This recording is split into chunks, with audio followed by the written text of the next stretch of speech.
get started. So thank you all for joining us. My name is Andronika Morris. A number of you know me as my work with Housing Louisiana. But today we're talking about the Louisiana Equitable Recovery Coalition and why we've come together. The groups who are here with us today, I'm going to introduce all of them in turn, and they're going to talk a little bit about why we felt it was so important to come together. These groups represent food security, mobility and transportation, economic security, education and childcare, sustainable infrastructure, accountable government, and housing. And we've come together around the concept of a just recovery for COVID. And we called this press conference because we were very distressed at the unanimous vote last week where our legislators working with the governor's office approved the allocation of $1.6 billion of COVID recovery to address things like movie theaters, operators, and logging industries. And while we don't marginalize those things or minimize those initiatives, we do think that there are bigger issues, and we think that the people who've been hurt the most in this recovery should be the first priority, and we haven't seen that yet. So we're going to talk a little bit today in turn about what are our concerns, what are our issues, and what do we see as the pressing need. And I'm going to turn it next over to Corey Patty, who is our partner on food security. Corey? Yeah, thanks, Andronika. Corey Patty here with Feeding Louisiana, the State Association of Food Banks. Our 5-member Feeding America food banks are regionally located and serve all 64 parishes of the state, and have taken on a lot of work, obviously, over the last year and change in response to the COVID pandemic.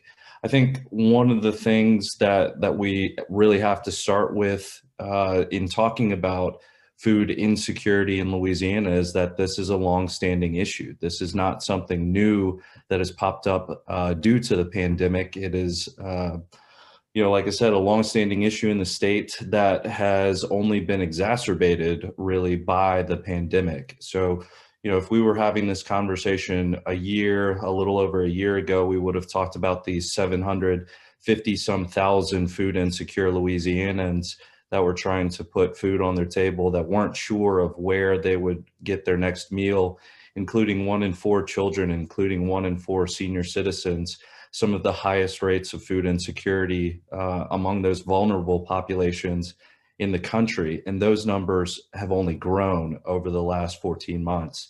Right now, we work with Feeding America to get some estimates and some understanding around what those numbers are, and our projections say that number is much closer to 1 million people total overall that are experiencing food insecurity, that don't know, where or how they might buy their meals for themselves and their families. Those numbers of children that are food insecure have grown as schools have closed, and the meals that children could count on being served through their schools have decreased and declined. That access has declined. And the same thing goes for so many of those programs and opportunities that serve seniors across our state. One of the things that's popped up for us in understanding what some of the challenges are for food insecure people and the clients that our organizations serve is largely an access related one.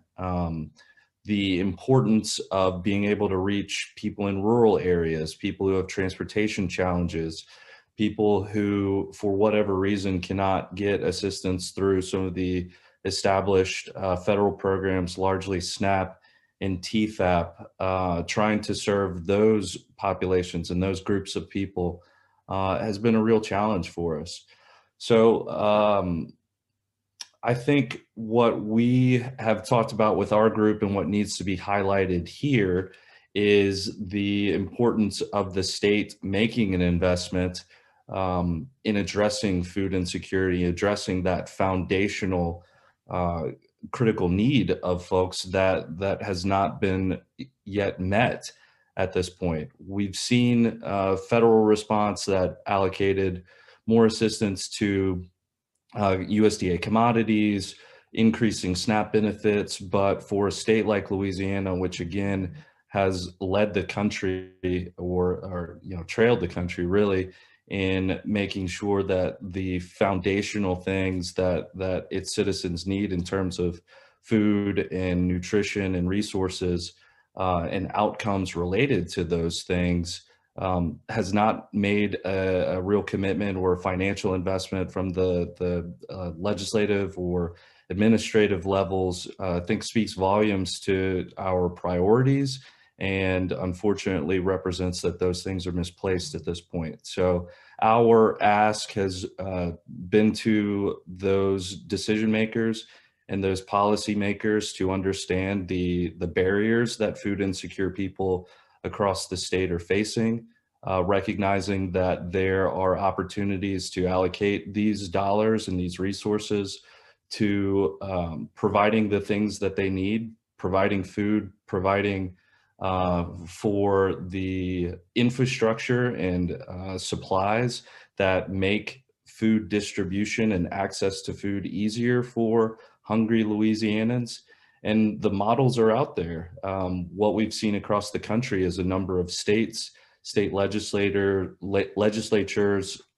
state governors who have said, we recognize this is a critical need and have allocated either state general fund or CARES Act dollars to addressing these issues. And that's what we've pushed for to date and are still working with this group, with our partners, to elevate our ask and elevate what the circumstances on the ground facing too many people are. So thanks, Andronika. Thank you so much, Corey. And so next up, we're going to turn to Morgan Shannon with the Power Coalition. Morgan. Thank you so much, Andronika. Quite frankly, we're exhausted. I think we're exhausted with the anti-people policies that keep coming down, that do not center community and center corporations. Louisiana has suffered through our fair share of disasters, and while disasters are just devastating on their own, our response and recovery and relief often compound the tragedy. We know it so well all throughout the state. And we know that our collective response to this disaster has to be different. We often always ignore our most affected, most vulnerable, and they're always Black and brown with multiple layers of oppression. And this response was no different. We know that centering corporations over community does not work. The money never gets to where it needs to get to. And we were already suffering pre-pandemic, and post and during, we're suffering more. Our neglect of our most vulnerable, like specifically around childcare. If we don't necessarily invest in childcare, we will not be able to have an economy or where folks can actually thrive. We need to increase public investments in childcare. We need to make sure that the families have greater resources when it comes to childcare, particularly families who we now call like frontline, or who are making so that our economy is sustainable. They need access to childcare. And I have a few statistics for you all to kind of pull out. The Bureau of Labor Statistics data shows that the average salary for a kindergarten teacher in Louisiana is around $45,000, compared to $20,000 for childcare workers. In New Orleans, 37% have been able to access publicly funded seats in daycare, leaving over 9,000 children in like a gap, including an estimated 92% of the city's low-income infants. In East Baton Rouge, only 34% of children in need from birth through age 4 have access, leaving over 10,000 children in the gap. And so when we invest in things like logging or like the movie industry, as opposed to investing in the people who are needed the most, we neglect this whole population. And so we are just really tired. We're hearing from it from community. We've been saying it to the people who are in power for so long. And I don't know how much more our folks can take. If we invest in our most vulnerable, then our city thrives. We saw it in history when we had a big national crisis. Before, we invested in workers, we invested in people. We have to do that again. And so we've joined this coalition because we know that together in a collective, our voices are stronger, that most of our constituency are overlaying their problems with housing insecurity, food insecurity, education, health, and all of those things. And we are demanding that you center people over profits. Thank you so much, Morgan. We appreciate that. So next we're going to go to Jan Muller from the Louisiana Budget Project. Jan? All right. All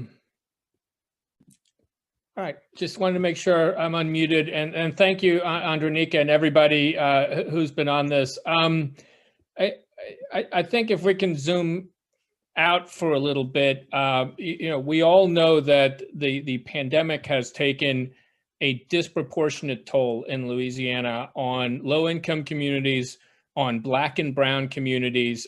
They have suffered disproportionately in the health effects and also the economic effects of this. And Louisiana has been given a rare opportunity to address these disparities through the $3.2 billion that the state received as part of the American Rescue Plan Act. And this week, the Treasury Department came out with some guidance of how they want that money to be used.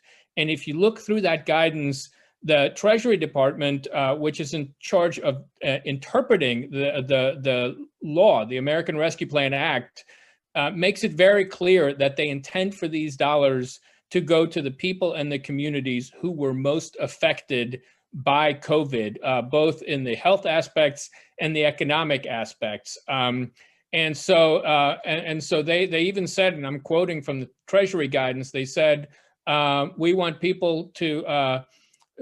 to provide medical care for people affected and to, quote, address disparities in public health that have been exacerbated by the pandemic. And they gave some examples, for example, investing in mental health, in substance use, in behavioral health services, crisis intervention services. They also talk about economic assistance for things like what Corey talked about, helping people to buy food, to pay their rent, to pay their utility bills, to provide broadband internet access.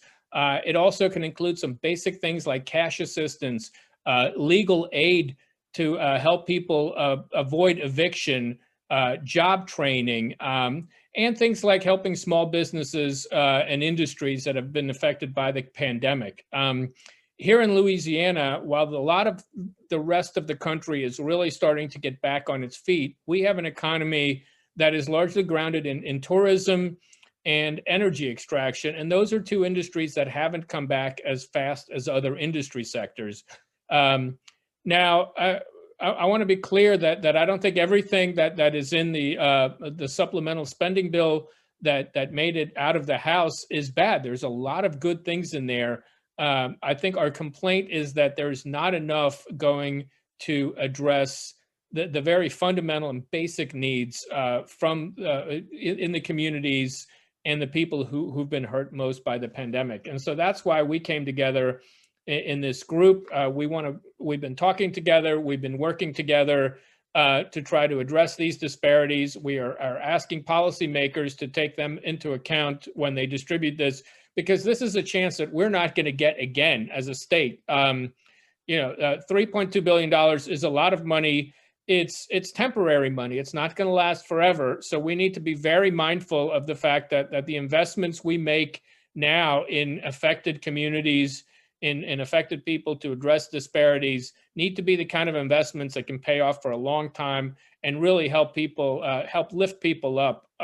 Because again, we know who suffered the most, and that's where we should be directing our resources. So appreciate everybody attending, and I want to turn it back to you, Andronika. Thank you, Jan. I appreciate that. And those points are we wanted to make sure you guys heard from a diverse group of partners why we've been coming together around this. We'd like to open it up for members of the media to ask any and all of us any questions you might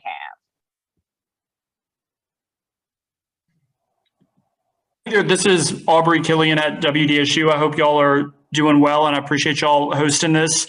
What is just your, y'all all brought up some great points, and I interviewed a family today that is struggling with childcare, food, money, all the above. What is y'all's biggest concern going into this, this money that could be, that Louisiana is expected to see? Just in a nutshell, what is your biggest fear? That the families who have been hit the hardest won't get this recovery. That what we will do is this trickle down economics and investing in ways and that doesn't hit the most basic needs. It is incomprehensible that the issues that these partners are talking about are not front and center inside of this piece of legislation, given the fact that these were some of the most pressing problems we had pre-COVID. They were made worse during COVID, and now we have $3.2 billion in COVID relief, and we don't see any significant investments for food, for childcare. And while there have been investments for housing, the housing investments have been mismanaged. And Corey and Shannon and Morgan, sorry, and Jan, y'all can please chime in. I think I would echo what Andronika said. I think that the legislature seems determined to spend about half of this allotment, maybe a little bit more, in this budget year, and they put out a bill that now goes to the Senate. So we still have 5 weeks left in this legislative session to rearrange those priorities. And our hope that would be that as much money as possible flows to the communities that are most affected. And so this doesn't mean that movie theater owners haven't experienced a lot of pain, economic pain. That wasn't their fault, stay-at-home orders. And it doesn't mean that we shouldn't be promoting tourism, but that may not be the highest and best use when we have people who, again, need a place for their children to be cared for so that they can go back to work, and who need help paying rent so that they don't get evicted when the moratorium expires, and who need broadband internet so their children can continue to learn at home. Those are the kind of direct needs that families are facing in this state. Many families were facing this before the pandemic, but again, this is an opportunity to make long-lasting investments. And again, we and Corey can speak to this much more eloquently, but we have a lot of needs in just basic food insecurity and making sure families in the state have enough to eat. And that is one of the things that the Treasury Department said should be a priority for this money, and we haven't seen it reflected yet in the legislation that made it through the House. Yeah, I'll echo all of those things. I think Andronika and Jan spoke to it really well, but all of these issues that are central to the issues of poverty, right? And understanding what the circumstances of people living in poverty and how that impacts outcomes down the line for children, for adults, related to health and economics and jobs and well-being and such, physical, mental health. All of these things are correlated. And I think what we would want to see from the legislature is a recognition of that, number one, and a commitment to doing the things that are going to move the needle significantly by lifting the most people across the state. Yeah, I mean, they all said what I was going to say. Like, it is not, it's not anything that we haven't been saying before, and I just think that we just look towards history and as our guide. Like, imagine if we would have had community health centers on each corner in a pandemic reality, how much maybe this pandemic wouldn't have gotten places. You know who was asking for community health centers? Black and brown communities in the 60s and the 50s. You know what I mean? They were also asking for living wages. They were also doing all of these workers things. They were also asking for safe neighborhoods and sustainable housing. They were also asking for food. That's how we got free lunch and breakfast programs and those kinds of things. You know, the demand is great, and we weren't doing that well before the pandemic. And so, you know, when you ask, like, what is our main kind of like soundbite? Center people, stop these anti-people policies. The people are hurting, and they elected you to center them. And it's not necessarily even a Black or white issue, even though Black and brown people experience it disproportionately and more. But white folks are suffering too. Like, your neighbor is suffering. And so you need to do something about it. We have to be more human in our approach. And I don't know how else to say it. So everything that my colleague said is what we need to do. We need to center people.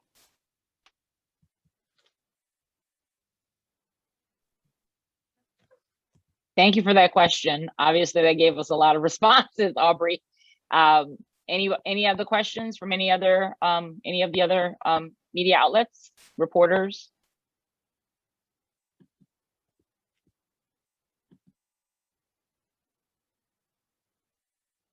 Okay, well, with that, we're going to go ahead and wrap up. And if anybody's trying to unmute, let us know. You know, we want to urge, the message we do want to leave you all with is that there's still an opportunity to fix this. There's still a chance for Louisiana to get this right. This bill, HB1, is going to go to the Senate. That's where this appropriation is, along with a number of other financial appropriations. And that will be heard by the Senate in any day now. And so we certainly hope to see that the Senate side will center people and ensure that Louisiana gets it right this time, that we have a just recovery. We have to make sure that the people who are hardest hit, the people who were struggling before, that they come out on top this time. Louisiana will not have many more bites at this apple. And we paid a steep price for this. The people who have lost their lives because of this pandemic, the people who are dealing with long-term illnesses because of this pandemic. And we need to make sure that